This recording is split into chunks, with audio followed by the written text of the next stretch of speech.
cause the flip or what plays into it. Just that, like, how much you jump at the golf ball. And now you're doing a good job, Daryl, getting the club on plane. But I'd like to see you keep on getting lower and lower and lower with the lead arm, absolutely. But you know, when you extend or jump at the golf ball like that, well, then it doesn't allow your hips time to shift and turn properly. And now you're trying to manage and just muster up a bunch of speed and strength with your hands. And odds are, me and you will do it by just flicking at it rather than actually holding shaft lean and holding the hands in front. So when the motor stalls out, the motor being the hips, the hands are going to suffer, and the shaft lean is going to suffer. So, but I mean, in the same breath, if you're trying to compensate from here and come down, then yeah, your body's going to try to stand up to shallow your hands out. There's just a lot of moving going on. But what if I said on this one, I want you to try to launch it lower? Angles are closer to what we want when you do this. So there's at the point of contact, right? There's our, on average, a tour player will lean their hands in front 6 inches. Yeah. But this right here is what I want you to keep on feeling, because you know, if we can keep on holding that club, what feels like in line with our right arm, or feel like the club head's lower for longer, then you have a chance of controlling the dynamic loft as well as just face angle in general. And here's the thing, like that might feel like a sawed-off finish.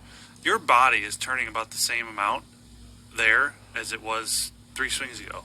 You're just in more control of your arms and your wrists, and you're just trying to keep everything firm. And we'll see if we can trickle that, like if that wide feeling in the follow through trickles into you staying a little more put with the right side, right knee, right heel. Look to visualize every time. So there's a ton of lean, right? There's your hands on the inside of your left thigh. Even if you're videotaping yourself, you know, from face on view and on your phone, that's a check mark I want you to look for. Is the glove hand has got to be inside the left thigh or on the left thigh. And then now what we like a lot here is this. Super wide. Now, is that an exaggerated finish? Probably, yeah, but it's closer than you think. I always like looking at. Yeah, I always look at this kid here for just like hitting down and compression. Cameron Champ. Here's a 6-iron swing. So we'll put a little line in. This is where the shaft starts. So static, he's here. And then dynamically, like it's exaggerated. Like only he does this. But that's how much those guys will, and see how far in front his hands are relative to his thigh. Yeah. And here's his number. So dynamic loft wise, he's turned that 6-iron down to 15 degrees. But those guys swing fast enough, they can still spin the ball from there. If me and you did that at, you know, swinging 75 miles an hour, we just hit little fucking... Yeah.